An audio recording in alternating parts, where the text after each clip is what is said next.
Hello, everybody. Welcome back to Sydney Spin Big Ten edition. And boy, oh boy, was it a week in the Big Ten play. I'm going to break it down a little bit before we get into our guests. Michigan is now your new leader in the standings. They are perfect at 6-0. Behind them is a Nebraska team at 5-0, who you have really seen find their identity in Big Ten play. After losing Jordy Ball, they were searching for it a little bit before conference play, but they are rolling and they are hot at the perfect time. Then you have Penn State and Northwestern. They are tied at 5-1. Northwestern dropped one to Ohio State in game 3. And Michigan will actually head to Evanston this weekend. So that is my Big Ten matchup of the week to really tune into. That's going to be a thrilling matchup. Really could shake up the standings for those two teams. And then Penn State, they lost a game to Maryland. And Rutgers and Maryland, they're both 3-3 right now. And Maryland, they took one from Penn State, who coming into this weekend, they were 24-6. Bridget Nemeth had not lost a game yet, the freshman ace for them. And a big reason why is none other than Courtney Wyche, who I'm so excited to have on our podcast today. And Courtney, I just need to read some of your numbers because they are so insane. You pitched over 22 innings in 48 hours. In the home opener, you struck out a career high of 19 batters, allowing just 2 hits and a complete game shutout against the Penn State, handing Bridget Nemeth her first loss. And then you came in relief on Saturday. And then on Sunday, you went the distance, 11 innings pitched with 17 strikeouts. I mean, is your arm still attached is my question. Yeah, it is. It is a lot of recovery, though. I believe it. So take me back to this weekend because it was an unbelievable series between Maryland and obviously Penn State. Let's go to the Friday game. You guys go 9 innings. You get the win. Kind of what was working well for you? Honestly, went into that game with the same preparation that I always go to, mentally and physically. I felt good, felt ready. We understood that Penn State was having a great run so far, and that it was going to be a good challenge for us. But the team is excited. Like I said, we had a good, nice, restful day, kind of up there, just in the hotel, and we got the game going. We saw it was going to be a pitcher's duel, so my team was ready to get as much offense going as they could. We made some great plays. They made some great plays, and ultimately we came through in the ninth to get it done. How much does playing at home really impact your team? Oh, we yes, playing at home is definitely very good for us. And being in those routines, everybody being able to sleep in their own beds is very nice. And we have a great crowd that draws in, especially a lot of young youth athletes who really look up to all of us and love coming to the field and everything. So that's definitely an inspiration every time we get to play in College Park. So you found a way to attack these Penn State hitters that I feel like nobody has really found this season. No one's put up numbers like you have. What would you say was really working in your game plan against them, allowing you to be so successful? Getting ahead was the biggest thing that definitely led to my success in both performances, and that was ultimately that allowed me to expand the zone on those 2 strike pitches, which then I got them to chase a lot of them. So that was probably the biggest thing that I found started to work. And then ultimately, like I said, just got we had some timely defensive plays in key moments, and being able to work with my catcher, but Delaney behind the plate, and just really work the counts, because we went into some long counts with some batters as well. They were not easy to get out by any means necessary.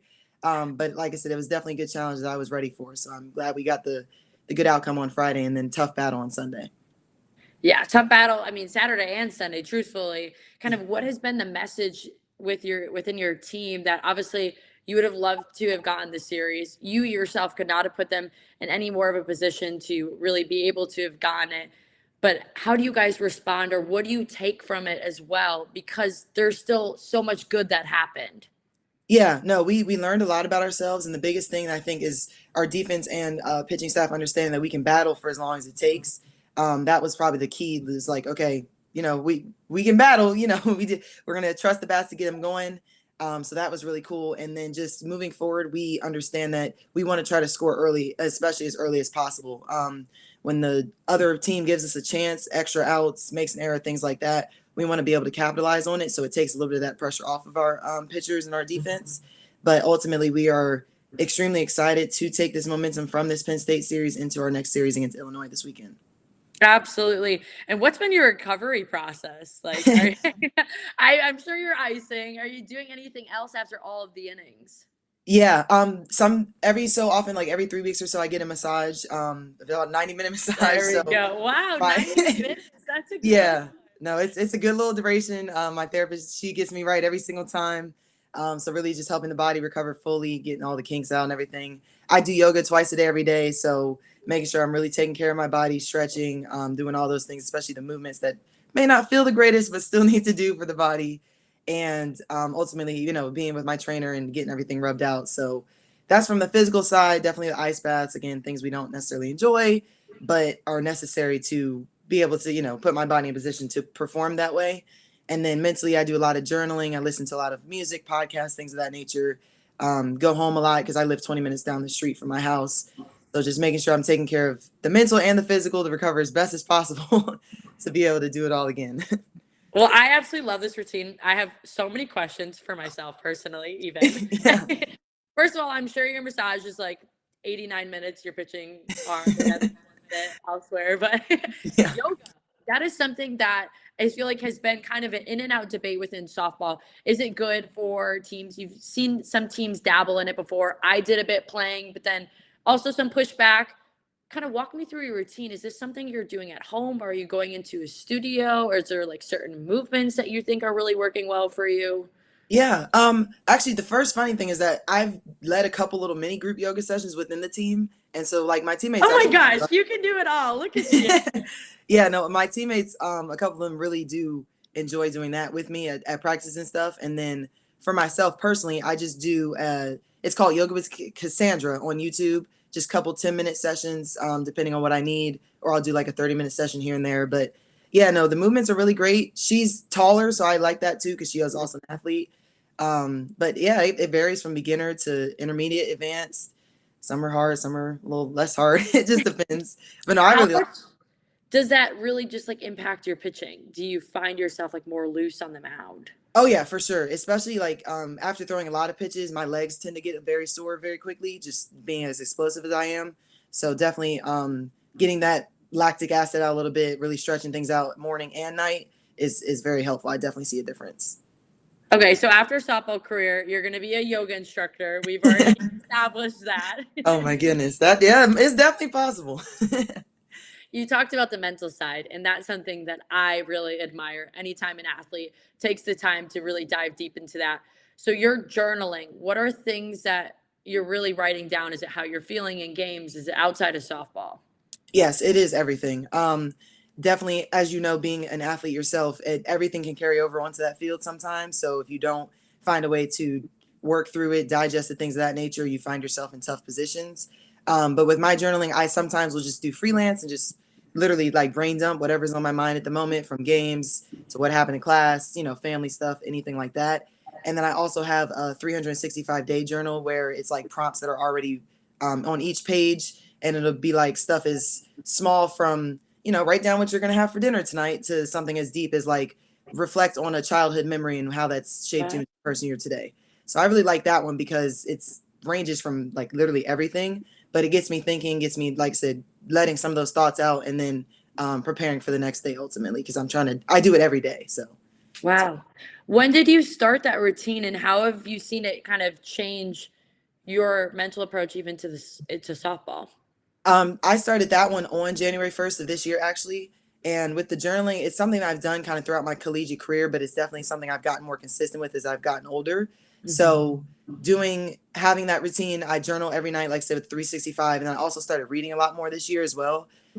So again, all of that helping the mental, which then helps the physical, and just being able to pitch a little bit more freely on the mound, not stressing as much, and ultimately just trusting myself because I put in the work to get to this point. So every single time I get an opportunity to play, I'm just, hey, new day, new opportunity, let's get it. Not stressing about the little things as much. I love that. Do you have any book recommendations for anyone listening? I just started Grit by Angela Duckworth, which is talking about the power of passion and perseverance. So if needing a book to kind of find that fire a little bit, or figure out how you can dig deep in other moments, definitely I would start reading that one. I'm gonna write that down. But although I will say, I don't think you need to find any fire. I think your fire is absolutely there. Yes, I agree. You've hinted at this kind of journey, and I want to really reflect on that because I've had the opportunity to share the field with you, play against you, and when I think about, who you were when we both came into this freshman year to now this season, you have grown in so many ways. Like you always had all the talent, but I look at the way you command the mound there. And that's something that I'm sure took a lot of work and years of experience. Kind of how have you seen yourself grow throughout this journey? A lot. The short answer is a lot. I honestly look back on a lot of like the games and moments that I've had in my career, and it's some of them like make me really wonder, like, dang, how did you really work through some of that? But again, I'm truly grateful for my family, my inner support circle, people who have been there since day one, who have seen this journey, and just is like, hey, keep going, keep going. It's gonna all happen. It's gonna keep coming together. And this honestly is still this year has been the next step into really me getting to where I want to be. I want to go professional after this in the summer, with the ultimate dream of playing for the USA team in 2028. So those goals are definitely now very much in sight as I continue to have these type of performances, these experiences, these opportunities, and things like that. But it's been a lot of fun. Definitely over the course of these 5 years, I've learned a lot about myself. I've started a business. I've, like I Oh, said, oh yeah, I was I like, have. do tell more, please. Yeah, I started my own pitching business, so teaching young girls how to pitch, and again working on the confidence side and learning how to fight for your dreams. Basically, using softball as a vehicle to achieve anything you want to achieve as being a young female athlete in this world. So like things like that that I never would have imagined were I had in me to be capable of. Going on this journey has allowed me to figure those things out, and see different parts of myself where I can be more impactful than just on the field ultimately. But like I said, the short answer is a lot. It's been a lot of fun. It's been a lot of ups and downs, but I have appreciated every single step of the way, and I'm extremely excited for what's continued to come next. So the fact that you are still paying right now in your fifth year and you've started a business is incredible. And Thank you. I know how busy your life is, and the fact that you're taking time to really, be able to invest in this younger generation. What is the number one piece of advice you're telling these younger girls? Never give up and always believe in your dreams. Because ultimately, if you have a dream at a young age and it may seem a little unattainable at that moment, it might seem kind of like this out of this world type of vibe. The hard work you're putting in, the confidence you have, the days where you don't feel like doing something but you go do it anyway, that's what ultimately is going to get you to that dream. And like I said, I was blessed with an opportunity to even see one of my dreams, like I said, come true, which was even earning National Pitcher of the Week this past weekend. So that's just a testament to saying that anything can happen, and never give up and always have that confidence in yourself no matter what. Well, I love that I just learned a new dream of yours as well, playing for Team USA. Now I'm even more fired up for you. Thank you. Talk with me, was that always a dream of yours? Was it a dream to play at Maryland as well, being a home state kid? Yeah, no, my recruiting process was a little all over the place, to be honest. Maryland actually was not one of the first schools on the map, given that I am from here. But it was, again, having been recruited by a lot of different schools around the nation, and things of that nature, just ultimately led me back to home because I am a hometown kid and I knew I wanted to be close to my family. And so as that grew, I was like, dang, I have an opportunity to represent my home state with all this stuff and my growth and everything. And I also went to a high school that's on the same street as the University of Maryland. So, um, That's amazing. yeah, so it was definitely a meant to be type of thing, and it all worked out in the long run. And then, yeah, ultimately, when I was growing up, the first dream was just to play collegiate softball, and to represent a school, whatever that looked like when I was younger.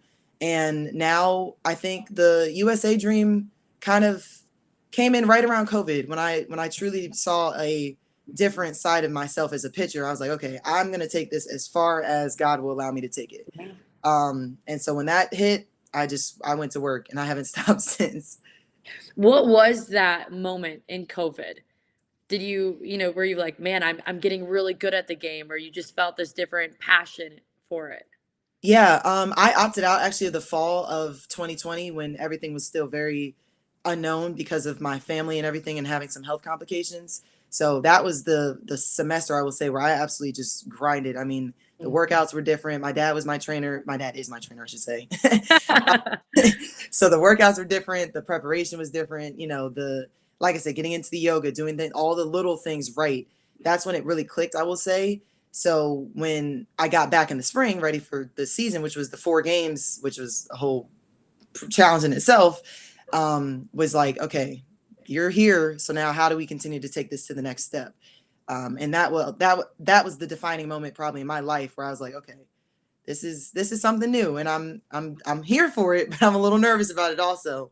So yeah, when I got into that phase as a sophomore, I realized that my pitching had taken a big step up, my explosiveness, all the things like that.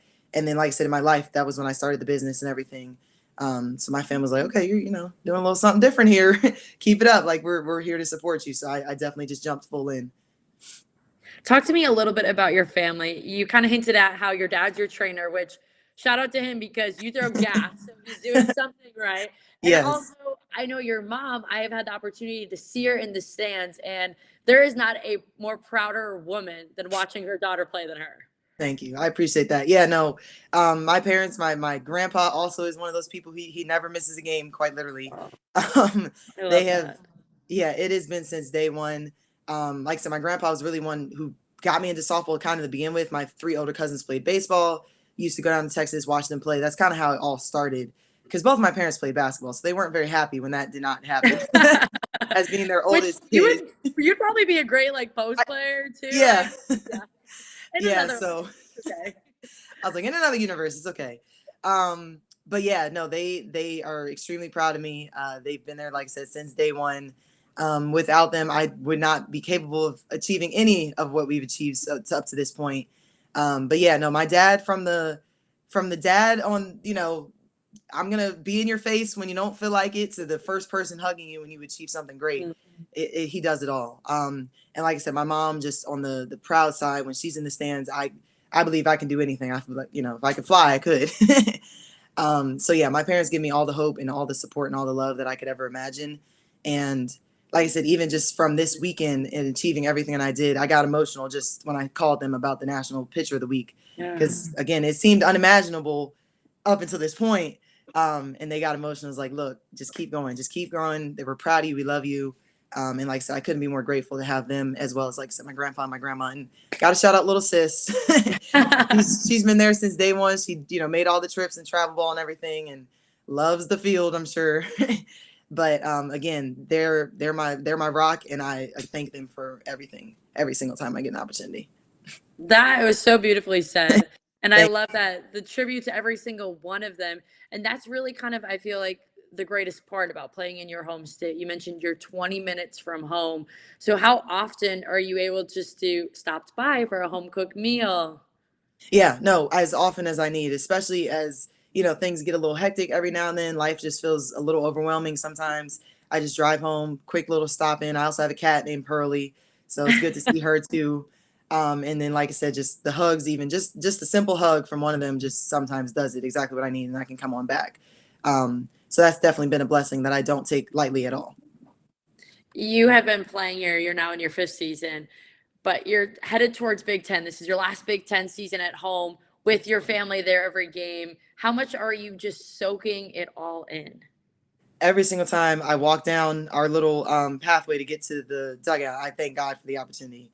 This year, going through a lot, has just been true blessings that everybody has overcome. My family has overcome some serious things, even from 2023 going into this year. So I'm leaving it all out there. I told myself when I decided to come back to Maryland for my 5th year that I was going to leave my legacy at this school, and that not only means my pitching performances, obviously, but it also means leaving the team in a better spot than I found it. It means representing the state, representing the school in a stronger position, the best that I can. So literally every time I put on that uniform, playing at home, I thank God. That's why, like I said, I do my cross before a pitching, and Mhm. looking at my glove, which stands, it's on there as the 4, which stands for breathe, be, believe, battle. And that breathe piece is just, again, thanking Mhm. God. So it's been true blessings. That's every time something great happens, that's the first thing I'm saying is I'm blessed. Mhm. So I'm extremely excited to finish this run out, but we're gonna definitely try to take it as far as we can. And like I said, that hometown feeling when we're at home, we love the crowd, and the crowd knows that we need every step of the way to get those dubs. So it's fun. How much does your faith really play into who you are as a person and as a softball player? It plays a lot. My dad's actually a pastor, so I'm a pastor's kid, kind of. The pastor, he's a trainer. I God, know what we just do is we got it all over here. But yeah, so I grew up in the church, definitely understanding that God is part of my life and that He ultimately is the one who's creating this path. The biggest thing I will say over the this 5 years has been just understanding my purpose and why God has put me in the positions that He's put me in. We don't always understand it, but I've always had to trust it. And especially in those lower moments, that is where you really have to take a step back and say, okay, there's a reason for this, even though it Yeah. doesn't feel good. There's a reason, and I understand that it's going to get me to a more positive place in the long run. So definitely just that always that belief piece, always having that faith and that trust. But ultimately, He's the one in control. So I just surrender all to Him in some of those moments, especially when things get hard, because I'm like, okay, all right, let's get to the easy side now. Right. And that's sometimes the moments where you feel like you lean on your faith the most is when things get hard. And you said that you had to tell yourself what your purpose was. Would you say your purpose is in those hard moments that you're telling yourself to get you through to great moments like this week? The inspirational side is what I lean to for my purpose a lot. Just really focusing on. Oops, sorry, my camera. No, you're good.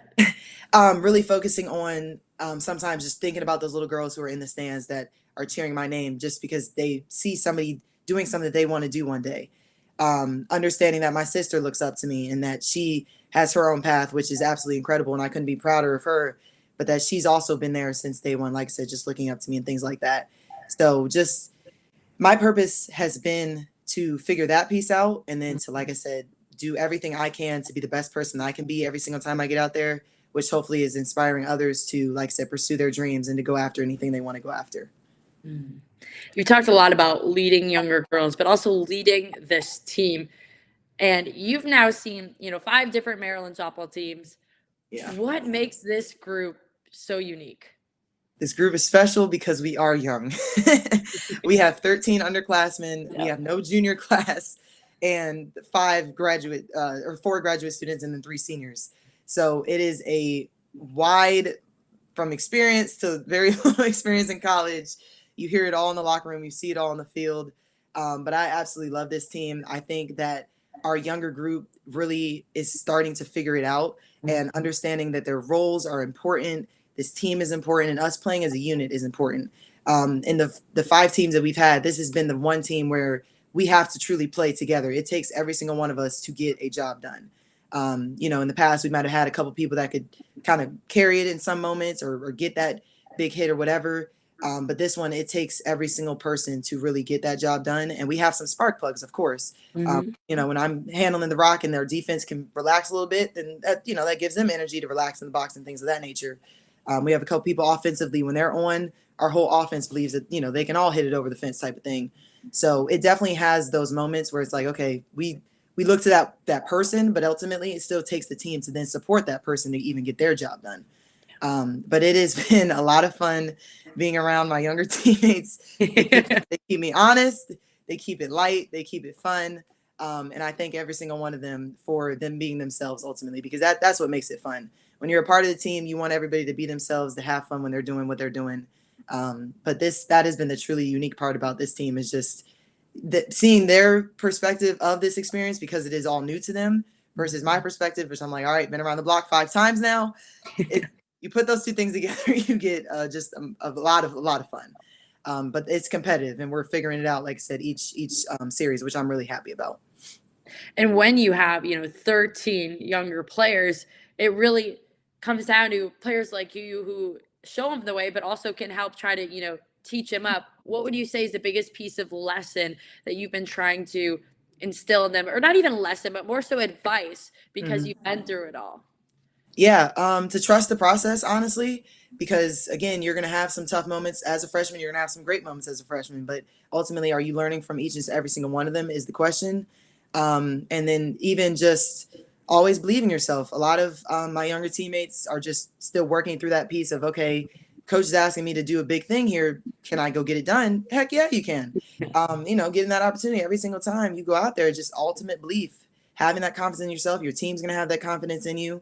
And just go do your thing. If they haven't learned anything else from me, they know that I'm going to give it my all every single time I get out there. Yeah. And I know that's what excites them. They They like to call me Queen Court sometimes, just from that fiery piece that we talked about a little bit earlier. They love seeing me pitch and things like that. And so just, giving them that fire to go hopefully have their own passion and what they do is one of the biggest things that I talk to them about all the time. Well, I think we need to get you like a crown that says Queen Court and then like 19 strikeouts. Oh my goodness. I might have to look into that. I might have to talk to Sam. Sam's my rock on the team, so I might have to get her on that. I think you should. And when it does, I want to see the picture. I will do. That is a great idea. You mentioned how fun though, and like how sometimes when you have a younger team, I've had that during my years playing, they bring so much energy and kind of like the silliness that it reminds you like this is just a game at the end of the day. Has there been kind of a fun moment on your team with them that really made you laugh and smile? There've been a couple. Let me think. I'll probably take it back to I have two. In the Penn State series, when I went to go catch that ball that was like kind of out the circle, whatever. Yes. We have this funny little running thing, especially when it's on the first, well, really both the first and third base side, because Mick and Diamond both play their positions very well. So they kind of tell me to stay in the circle for the most part. All right, fair. Stay in your lane. yeah, just stay in the circle. So of course that one I was able to get, but then the one that Diamond had to dive for, she got a little upset at me, obviously, because I ended up blocking her vision, which I was very glad she made the play. But we both lost in the sun, and then I stopped running, and so she had to dive. So we come back in the dugout, and she's like, "Court, I told you to stay in the circle." And our entire little like dugout crew goes, "Stay in the circle." That's awesome. So just kind of highlighting that moment, which again we can all laugh about now, but I will truly stay in the circle for most part. And then when we played at home last weekend, I had messed up my finger in the middle of the game. And I did not realize at all, because I was too busy focused on my hand, that everybody was like dancing around us. And so when they panned to the dugout, one of my teammates had my sunglasses on, and they're purple and they're very, very vibrant because purple is my favorite color. And I don't remember actually telling her she could wear them, but I know she loves wearing them. It's Caitlin. And so I looked over and I was like, okay. And they're just dancing. She has my sunglasses on and everything. And they were just having a great time. Like I said, while I was getting my finger patched up. Oh my goodness. Keeping you on your toes at all points. For sure. Yes. They never fail to do that. And you have to love when you have an infield that is like, we'll do this for you. Like we have your back. Like I appreciate that. They want to get every single out for you. Oh, yes. Just do your thing, pitch the ball, and it's great. Yes. No, the effort, that's what I love about our team is just we give all of our effort, especially when those moments we got to dig deep. We truly try to give it our all. There's been something that I've been really curious to ask you. Obviously, being in Maryland and then playing in the Big Ten, you're headed to the Midwest all the time. And one thing with the conference expansion that's going to happen next season, I know you won't be there, but I'm sure you'll be following closely. Mm-hmm. There's been so much talk of, Washington, Oregon, UCLA having to come all the way to the Midwest. And it is far, don't get me wrong, coming across the country. But you guys also experienced that too. A decent amount. Kind of how do you feel like that's going to go based off of, your experiences as well and having to travel so often?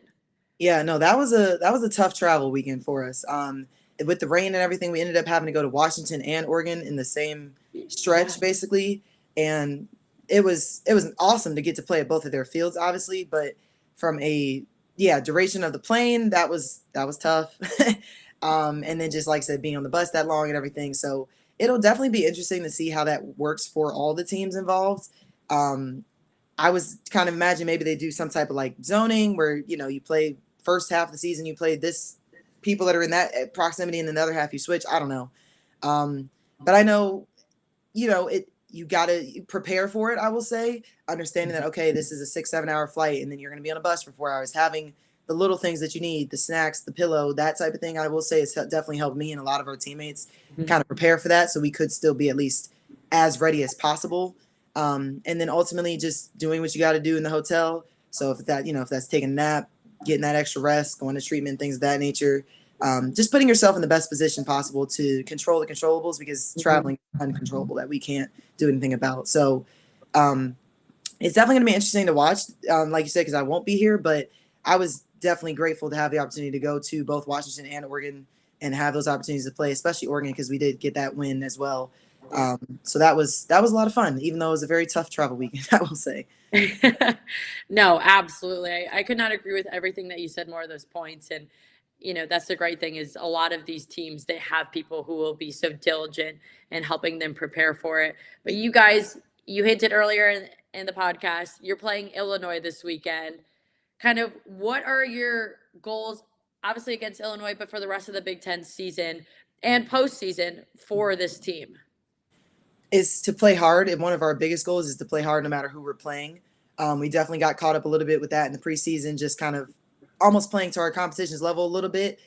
So once we got through that hurdle, we found our identity as a team, what that represents as being this Maryland team, playing true to that every single time. And then, like I said earlier, just playing as a unit. So if we have the opportunity to score first and we have those runners on, we need to make sure we're capitalizing. If we have an opportunity to make a spectacular play on defense, making sure we're making that, pitchers handling their business in the circle, giving our offense every possible chance to get us in that lead. So that's one of our goals kind of throughout the rest of the season. And then specifically with Illinois is just to bring that offensive power that we had a little bit more against Minnesota when we were at home, especially coming out, swinging the bats hard, and then giving our defensive power that we had against Penn State. So kind of putting those two series together a little bit, kind of moving forward. But it's definitely going to be a lot of fun. It's going to be a lot of work. And as we're all ready for the challenge, we've definitely prepared a lot better, I will say, understanding what our opponents are going to possibly do, understanding what we need to do, and then just getting the job done and not giving up. I talk to my team all the time. I kind of do our like pregame talk or whatever. It's just we got to go to work and we take care of business. That's what we say. It's Terps versus the world, so we can take care of business. I would 100% bet you give a great pregame speech. I'm I like think putting in there. I want to hear it. they would all probably agree. Yes, I try to give the inspiration as much as I can. Well, you were Big Ten Pitcher of the Week this past week. You were National Pitcher of the Week. What do you want to leave, or do you want college softball to really know about you in your last few months? I think the first part they've seen is that fire that I have. Like I said, it's been to get on that national kind of notoriety piece has definitely been kind of a little bit of up and down journey for me. Just because again, Maryland has kind of worked through some kinks as well. It's tough to be on that stage as a pitcher because there are a lot of us, obviously. So it takes work. But like I said, I never lost faith. I knew it was going to happen one day, so I'm grateful that it's happening now. So just that piece, and then as we continue to move forward, I'm a pitcher that's going to compete. So I'm going to try to keep my name in that, kind of that hat as much as possible with my performances, as well as giving my team the best opportunity to win. But my goal at the end of the day is just to be the best version of myself every single time I get out there. So, yeah. Well, you're pretty great. I know we all think that from here at Softball America. And Courtney, Thank you. I cannot thank you enough for your time today. It's been so fun after playing against you, just being able to talk with you. What you bring to the game and the sport is so amazing. And I'm excited because I think you're pitching your very best softball ever to watch you in these next few weeks. I appreciate that so much. Thank you for the opportunity. Absolutely. Good luck this weekend against Illinois, and we'll be following you all Big Ten season. Thank you.